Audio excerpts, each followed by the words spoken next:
Meeting is being recorded. That volume there. Should I turn that all the way down? Well, I don't. I think that's probably the only thing. I'd like to have that for all the time. So when people say you said.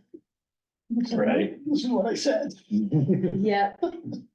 This meeting, you must consent to being recorded.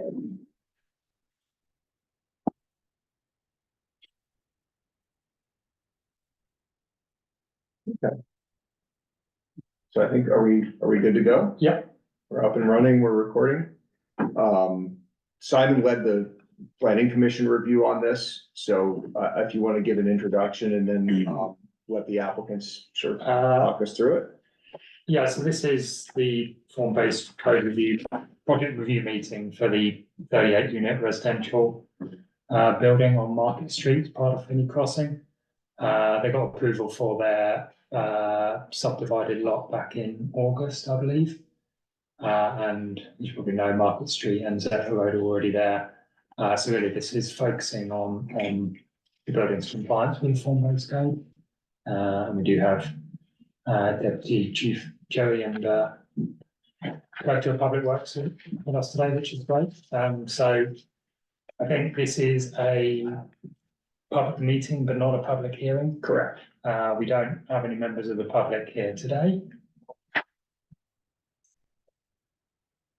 So we have issued a checklist for planning and zoning for compliance with the form-based code.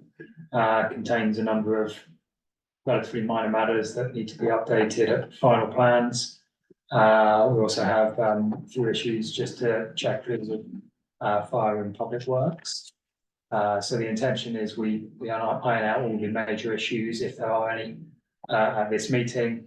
And then we can issue a zoning letter for the project that comes with an appeal period. And then we can at a later date, the applicant can file planning plans and obtain their permission to build.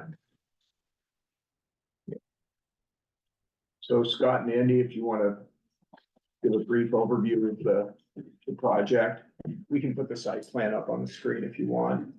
Sure, so this is a multifamily building on the east end of the hotel, which is currently under construction. On the north side, we've got the hotel parking lot, which includes a mix of reserved and shared spaces that the hotel already has permitted, is got under construction. At the east end of the building, right at the intersection of Market and Zephyr Road, we have a smaller parking lot that will be exclusively for this building. And the location of that parking lot is being driven by the Velco right of way, which crosses the north part of the hotel lot between this proposed building and the apartment building at the intersection of Stillwater and Zephyr, and then turns and heads south, roughly parallel with Zephyr Road. So it eliminates the potential of a building on that corner. This building is, foot and a half or so. Well, I think we're a little over 2 feet because there's a 2-foot overhang off the edge of the Velco right of way. So we're right up against that. On the other end, we've got the 20 feet that we need for the pedestrian easement between the hotel building and multifamily building. There is an existing curb cut, not quite aligned with the curb cut that goes into Building A and Union Bank on Market Street that will be eliminated. One of the 2 curb cuts on the north side of Market Street that's being eliminated, one with the hotel project, one with this apartment building. Utilizing water and sewer stubs that are already in place. Stormwater goes through the parking lot. The hotel parking lot that's under construction. We did get a comment from Christine regarding rooftop runoff going into the catch basin on Market Street. Public Works would like to see that redirected into the catch basin in the parking lot that's shared with the hotel. Open space.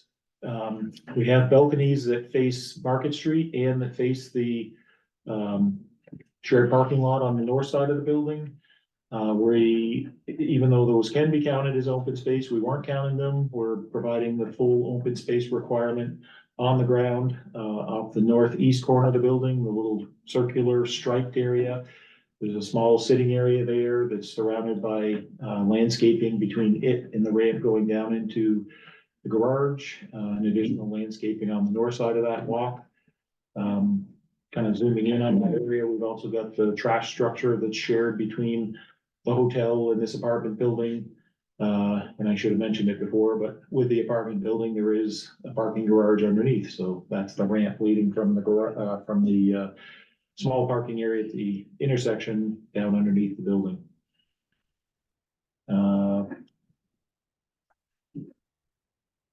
4 stories, peak roof. Right, architecturally, in addition to the balconies, 4 stories, peaked roof. The lobby, is actually stepped, so you'll come into the lobby at grade from Market Street, and then either, have the option of getting into the elevator. There's a partial stop to come up to full finished floor of the building, or come up those steps on your left there with the elevator being to the right of those steps, and then you're at the main finished floor elevation.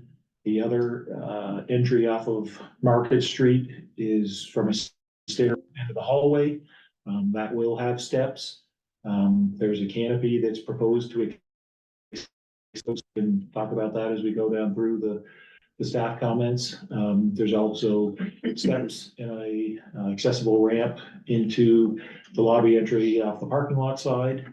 The building looks pretty similar on the north side and the south side. There's not a drastic change, I don't believe, in terms of materials or treatment.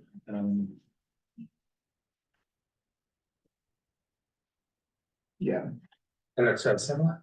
just that you, on Market Street, you've got the lobby with the bank of windows for that space, and here Right. it's just a narrower, door entry. Right, narrower focused entry, right? Yep. Right into the lobby from the parking lot with the dwelling units making up the rest of the facade.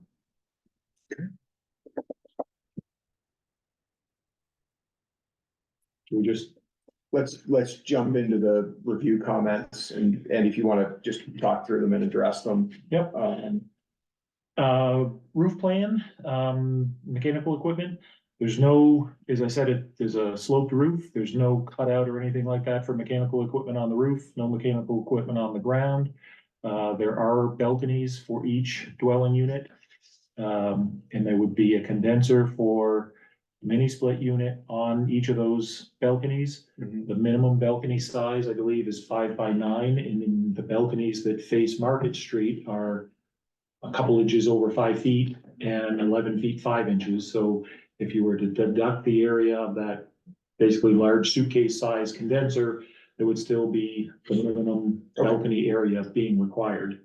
One of the other comments was demonstrating the 20 to 70% opaque enclosure for the balconies. Another item that we need to address for final plans for the balconies, provide additional detail on that railing or enclosure. Okay. So I had these kind of organized into bigger items, and then if I'm skipping something and you want to hit on it, feel free to jump in. I'll kind of get to what I thought were smaller items or easier ones to deal with, or might take less discussion towards the end, and I just split those up in terms of architectural, civil, and landscaping items. But in terms of the operable windows, we had met with the fire department, and we understand that the windows in the hallways and the stairwell are not operable from a management concern, with those windows potentially being left open and frozen pipes happening, that there would potentially be the need to have ventilation involving 2 units, one to take air in and one to force air out. And that's understood, that if there aren't operable windows available in the hall or the stairwell, that 2 units might be involved in ventilating on a particular floor. So that's understood. Yeah, so I think with the confirmation that works okay for fire, I don't believe that the operable window requirement in the form-based code is meant to apply to those stairwell windows. I've read through it a couple different times, and we're fine with it under the code. those windows, fixed. Great. We've got that one addressed. Awnings and canopies must not interfere with utilities, street trees, or other right-of-way elements. I think this related to a couple of items and maybe the canopies, the quicker one to deal with. So on this steps and stairwell, there's a canopy that is proposed to come out and cover that. I think this plane probably shows it best with the end of the canopy and the post to support that in the right of way, but off the edge of the sidewalk. So either one, that could be acceptable. We could pull it all back so it ends outside the edge of the right of way. Or come up with something that we could pull the post back so the canopy cantilevers out into the right of way, but the posts aren't in the right of way, or some other option. So I wrote down. while I was Steps in just right sitting away. there. So pull the steps, canopy do. It just makes less hassle down the road. So that we don't have to hear about having destroyed or hit them or whatever else. I mean, they're out of the right way, we won't have them either, but at least this way. We know they're not gonna do it. So, Okay. The other one was related to the bike rack on two bike rack hoops on Market Street, but there was also a comment about adding a bench there. Both of them being outside the right of way, but I guess was the thought, I mean, I don't think we can push the bike racks back and put a bench in front of it. Does the, I mean, putting a bench to hit the 150 feet requirement, the logical places seem to be even in front of the lobby. This is quite slow, so in front of the lobby here, or there's like a piece of blank wall over here that backs onto the stairwell, and maybe just ship that tree after that.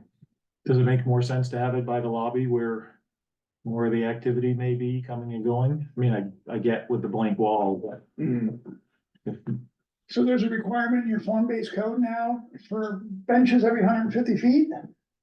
In this, on this frontage, yeah. so just to point out, those are supposed to be in the tree line, aren't they? I mean, we're not proposing. proposing to put them in the right of way here, but I think it says they may be in the tree lawn from memory. which would normally be in the right of way. We're not proposing to put them in the right of way here. Those trees are all in right away? They're pretty close to the line. No, but so normally, right, with the bench would be in that space between the sidewalk and the curb, right? I think the code says it could be. And I'm not saying it makes sense to do that here. I think it makes sense to put it, I guess our only question is, do we put a bench where the bike racks are and scoot the benches down? Do we leave the bike racks where they are and go to the right side of it with a bench? What's the, I guess it would seem like having a bench where the bike racks are, extending the concrete down and moving the bike racks over a bit to where the 15 HJ are. Yeah, I think that makes the most sense, is to have it really, really near the entrance where somebody's likely to. And out of the use right it. of way. And out of the right of way. So one other comment that was made, the bike racks are out of the right of way, but if you put a bike on that bike rack, the back tire is extending towards the sidewalk. Is Same that difference on the hotel we dealt with before. Right. Had the same issue. Hopefully there aren't bikes there, no, too much. Man, if you can't move it any closer, what are you gonna do? It's I not mean, we like- can, it would be nice to have a little bit of greenery between, We can tow up against things, the we building. can tow things and run our way for plowing, so. well, you can do. No, like, tire out we of the won't way let, as we you go won't by. let bikes sit out there in the winter time. We'll cut the lock and move them in or whatever. Yeah, I just don't see it, I'm being a little facetious, I don't see it as a big deal, Yeah. either way, so. So we'll put a bench where the bike racks are now and just scoot the bike racks down a little bit. If somebody's waiting, I think that makes sense too. If somebody's waiting for an Uber or a, Right there. Yeah, it's right there. Yeah. They're not Where walking is that, around. which like one's the right. right of way line, like couldn't the 15 HJ be the bench? That'd be less, We're splitting them right away. then it'd be, that's the right of way line, yeah. Yeah, so, yeah, it goes through the back tires of those bikes, yeah, I think that's fine. Okay.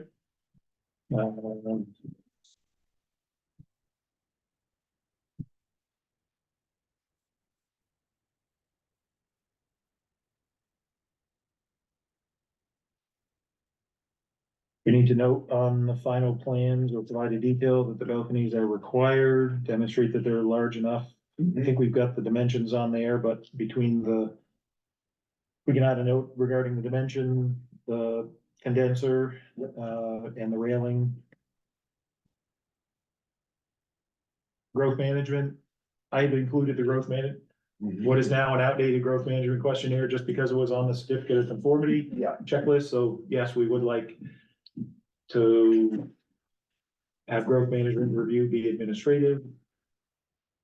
To this extent that, I mean, we still need growth management allocation, but I guess there is no growth management review technically if you meet the inclusionary zoning requirements. So so what we would do is, one of the elements of the approval letter would be a finding that this project meets the inclusionary zoning requirement, and as long as it, has final plans and permits that support that, it does not require analysis under the growth management scoring criteria such as they exist now, and does not need to be assigned to the limited table of allocation available. It bypasses that system.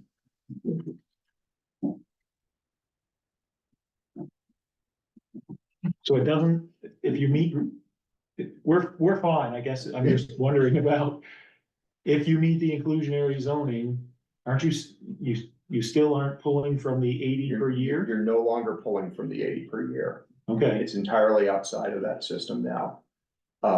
So for any residential development, it will either be exempt from both growth management and inclusionary zoning because it's a small project, or it will receive a growth management score and allocation on the table if it's a market rate project, or it will not go on that table and not be scored under growth management if it's an inclusionary project. So as long as a residential project meets that inclusionary requirement, it still needs to go find its way to purchase sewer capacity and do all those other things, but it is not competing on that table of limited residential units that are available under the growth management system. so instead of being, it'll be a race to upstairs instead of downstairs. Here's my. It may be a race to upstairs, the hard stop is being able to buy your There's still the sewer. sewer allocation. And truth be told, that was true under growth management Right. too. But it may be more true if we have a lot of folks wanting to build all at once, or we have a lot of allocation purchased all at once, which is the case this fiscal year. And willing to meet the inclusionary zoning and not do the buy down. And that's the other part, is it kind of remains to be seen, what projects are willing to be inclusionary, and what projects say, no, I'm gonna be market rate, I'm gonna go through the growth management system. We're gonna be putting tents out up front for July 1st, so.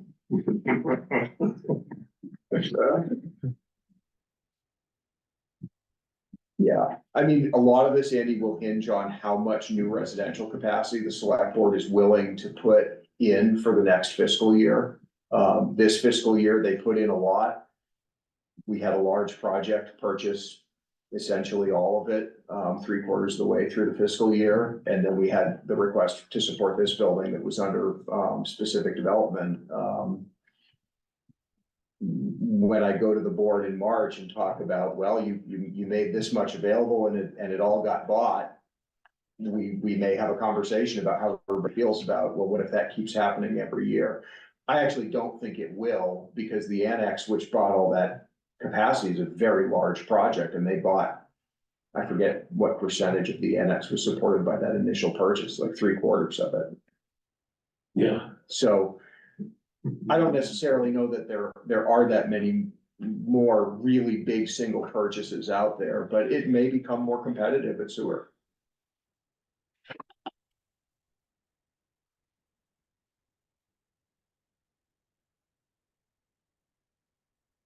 We'll provide a detail or cut sheet for the Sunfort cement board panels.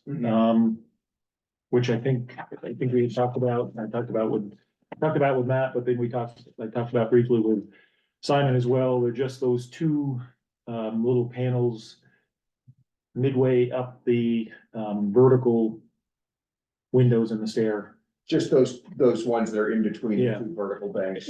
And I mean, those are, we certainly provide the cut sheet on it, Sunford, I think, is just another manufacturer similar to Hardy Board. Mhm. But they're cement board panels. Other than having it be something that looks different, is there a functional reason to use something different than the rest of the wall material on that face? Is it just to kind of break it up? Yeah, I think Just to break it up. Okay. my guess is right. They were just looking to break it up and didn't want to continue that vertical Yeah. element of the board and that. The vertical siding. Architects Can't doing what include it, architects. right. I can't explain Making it, it but. unique. Right, same for the shingles. Cornices or soffits, wood or metal, I mean, so long as it's one or the other, they're, doesn't matter Mhm. much. Same for exterior stair railings, bike rack detail, we're very familiar with that. So the idea is to have a bike rack that efficiently puts two bikes together. Mhm. That's no problem. We've used that many, many times in South Burlington and other places, so. We use them at Finney and some of the bike rooms too. Yeah. Relabeling the bike rack, we already covered the crabapple trees. We will talk with Velco and see if there isn't another tree that would be. Well, I guess this is also a public works question because.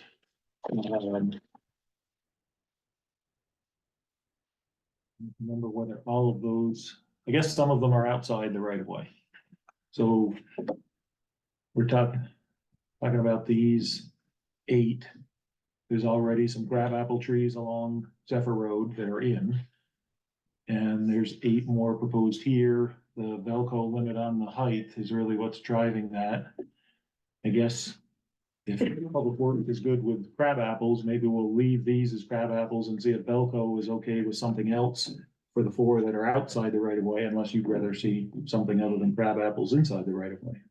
The question was, are we gonna end up with too many crabapples in that area? Well, that's the issue, is, Entertain something else. yeah, that's the issue, is end up doing like we're doing the ash trees right now.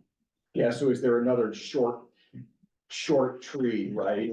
That There are plenty of short trees out there. comparable, Yeah. I think we can figure that out with our Right. landscape architect. some kind of a little cherry. The or a- only thing to remember there, yeah, we're using sergeant cherries in some places right now. Anything can be in the right of way, and actually, Christine asked me to come down to this meeting because she wasn't here. I don't know that we even reviewed those trees that are in the right of way. So I don't really particularly care, except once again, you already pointed out, there might be an overabundance in one area. But I'd have to look back and see how salt tolerant crabapple trees Well, are. we can do that too. Yeah, Right, that's what we I'm sure we can find a secondary tree from the landscape architect that Yeah, can go. that's what I know the crab apples are on the list in the public works specs. Are they? I mean, I think they are salt tolerant, are they? I think they are too, I just don't remember off the top of my head. Right, And I'm and- looking at trees right now upstairs. And we can make sure that that particular,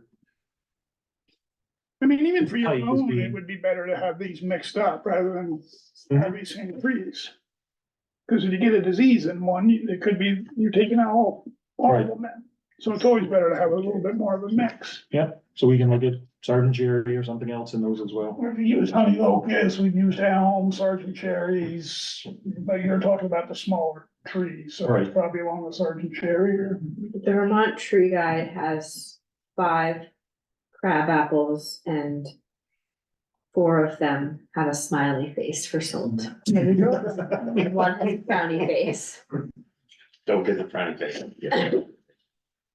Well, that's all I care about, just look at it from that perspective. Yep. In a tree planting detail will be added, I think the other 2 items relate to, getting the typical notes on the lighting plan regarding, timing, which actually won't apply here because the lights in this particular parking lot will not have that timing restriction because it's residential, right? Right, You're open 24/7. And then I think the last comment I had was, one we had talked about on building A as well, as far as getting the construction fence up sooner in the sequencing.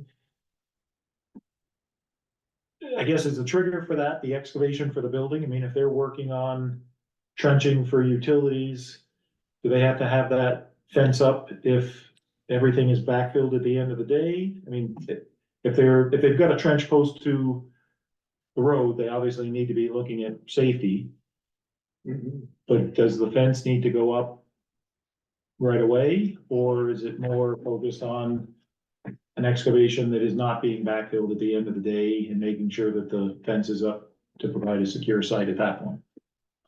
But for us, if you're backfilling it, that's fine. It's once the excavation begins, that you won't, that won't be backfilled, won't occur. And making sure that if there's any, catch basins, anything that are secured, there's no fall hazard. Something, at least for our side.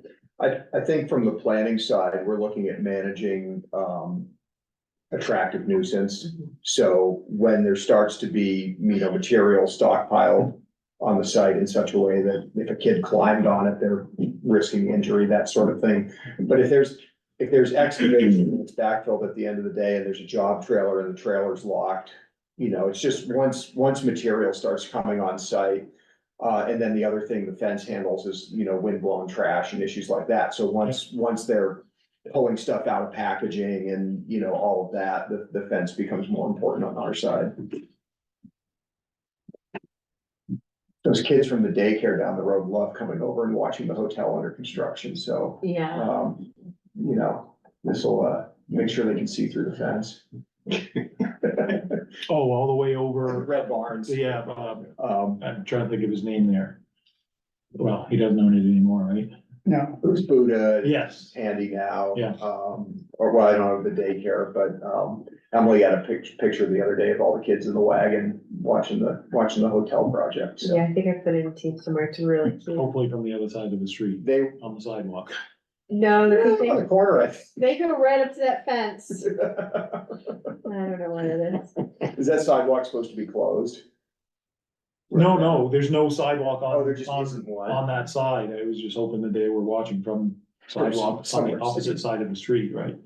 Not pressed up against the fence. can't close any public sidewalk without us knowing. Right.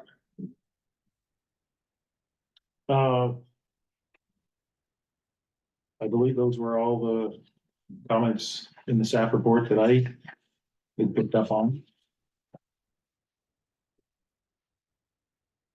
Here's the little Cinnamon fence. It's the one right on the corner there.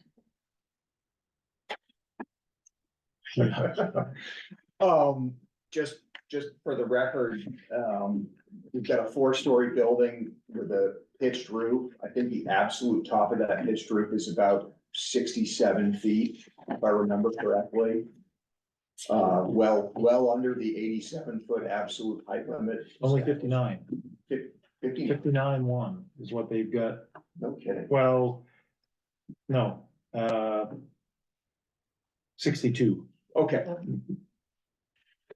90, average sidewalk is at 97, Yeah, rooftop is 159.1. just in case folks get excited about building height, this is well under that standard. And I will say, like every review we've done so far, we've puzzled a little bit over the architectural standards for the ground floor, where residential needs to start 3 feet above the sidewalk and minimum clear height of 9. So you go 3 plus 9, you're at 12. Give another 2 feet before you get to the second floor, you're at 14. There is an interpretation of that form where we're actually requiring a minimum 18-foot clear height on that first story.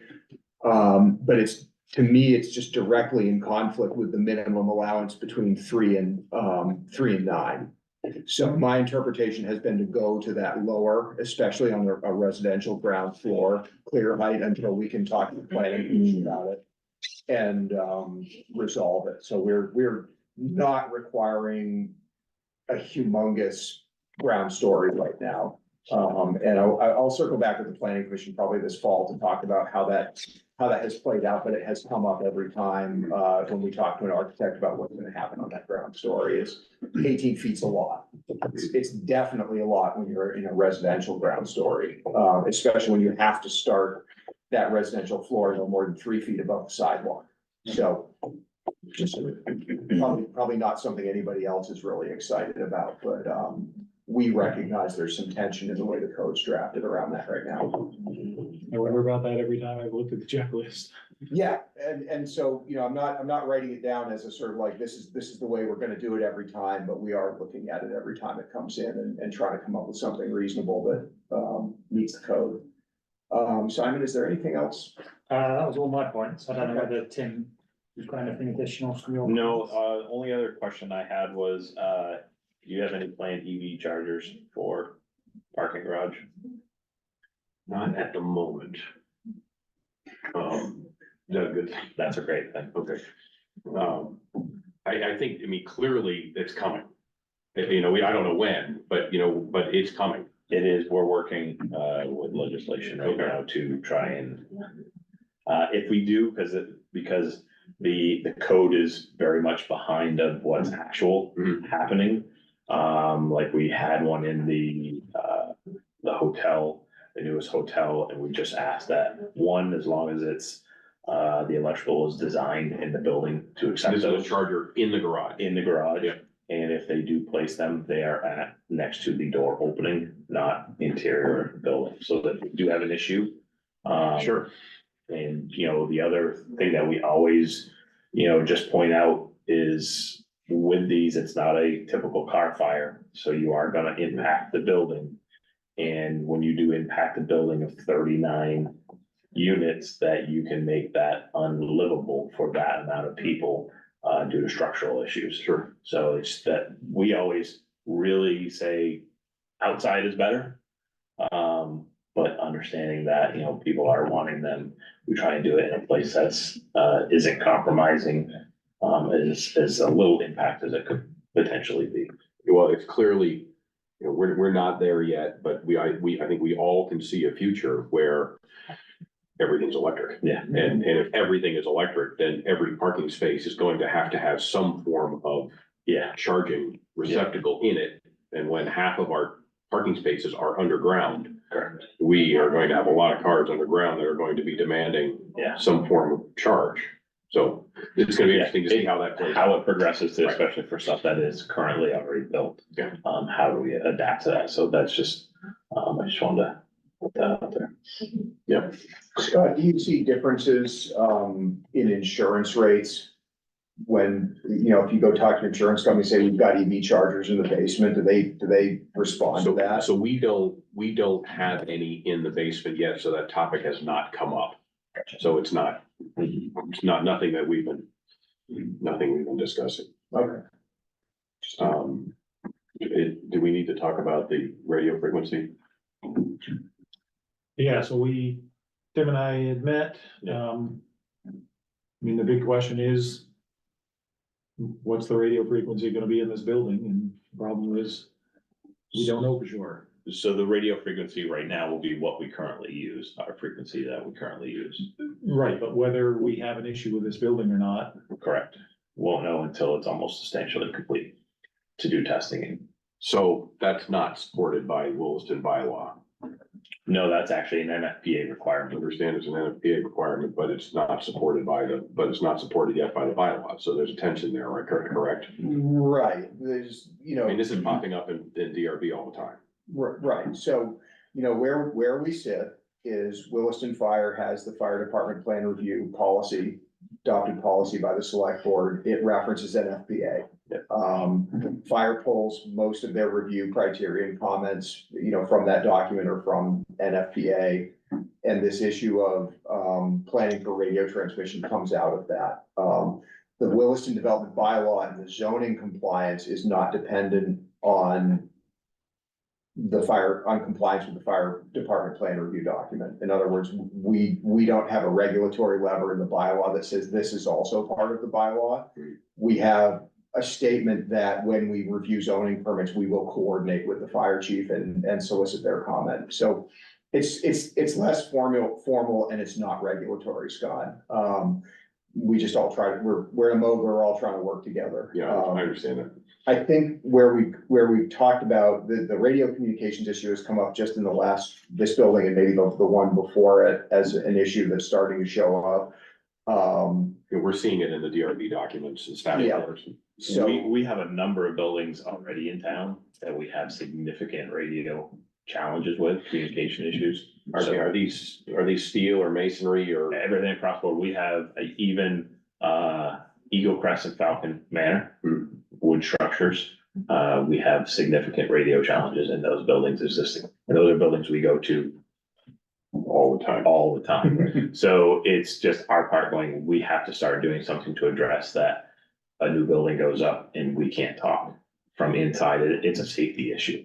That if we can't talk to the command officer outside or dispatch, if we have significant happen, shame on us for not trying to work through this as a design issue. So what does it entail for us as a developer in trying to bring a building online? So it'll end up, from what I know of it so far, I've been working with Terry Francis with South Burlington. And they just did a system in beta. Obviously, That's a pretty different. That's a it's different. a whole different animal. So, beta you can see is going to need something, and they are installing something. I can't tell you yes or no. If I was on the realistic side, I don't think you're gonna have an issue here. He's trying to get me some more guidelines. It's a third party test comes in and does the signal strength. So they're going to go through, they're gonna do the testing through it. And then if it doesn't work, they end up running a leaky coax throughout the building and with a repeater usually either in a closet or something, somewhere that goes to a repeater. So our transmissions go to that coax and then your repeater in the building that repeats it back out. I mean, you can understand our concern if this is holding up our CO. Trying to figure out, Yeah. how this is impacting us, when it's impacting us, what it's doing to our ability to bring the building online. Yeah. I told Can't Andy do test, right, until till it's closer Looks to like- being done. ready to Yeah, I don't, occupy them. I told Andy I'm still waiting for Chief Francis to give me some more information, especially to go see one. So I would not hold up anybody with that. Okay. Especially we're in the beginnings of this to try and figure this would be the beginning of the system to be able to do this. Okay. But I wouldn't, as long as we're having progress and moving forward, I wouldn't hold it. Okay. You mentioned you guys have been working for some time and still some time off before you had another tower on Old Creamery Road. Would that, I guess when we were talking, I was kind of assuming that would address this, would it? No, Just no, for- because just for that's existence within the building. within the building. Yeah. Correct. Yeah, that has to do with just on site. So for us to be able to go to talk to dispatch outside of it, that's or any other unit, that's a different animal. This is within on a fire ground, being able to talk in or out through the building. So it sounds like what this is probably gonna look like eventually is making sure there's a place that repeater can go and be powered if it's needed. And conduit to run that coax in. But I would jump in and say that we don't wanna be putting conduit into the building after the fact. Well, that's what I, Right, I mean, Yeah. we need, we're gonna need some guidance. Yep. About, what to do, when to do, where to put it. Yeah. Before we seal it all up and Yep. tape and mud and. I will have an answer to Andy very shortly with that. I'm waiting to hear from Chief Francis, how do they prepare for that? Cause this language is South Burlington's language. So it's not something I invented. And actually, South Burlington's language, he wrote in Burlington. So it's nothing new. So I just need to find out a little bit more of that steps of when is this implicated? When is it installed? What is the triggers of that to be able to do that? So, and I will find that out. Okay, great. You live with that, Andy? I still got another issue here.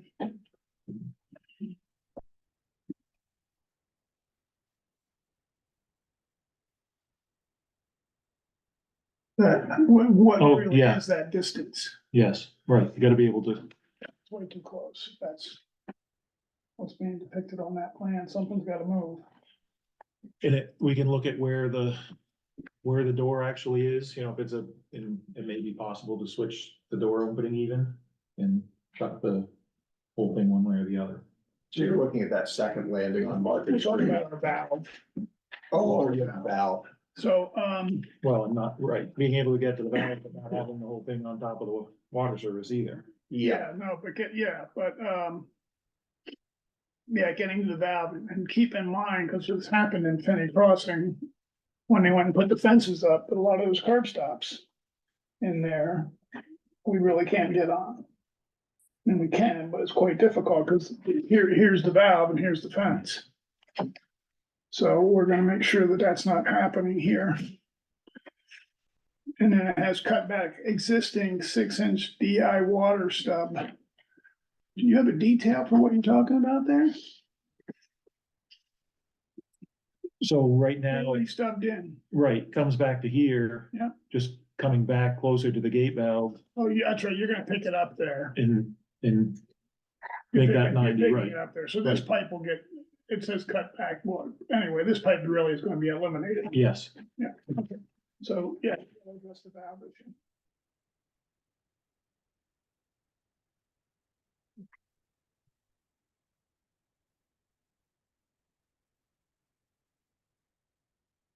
okay,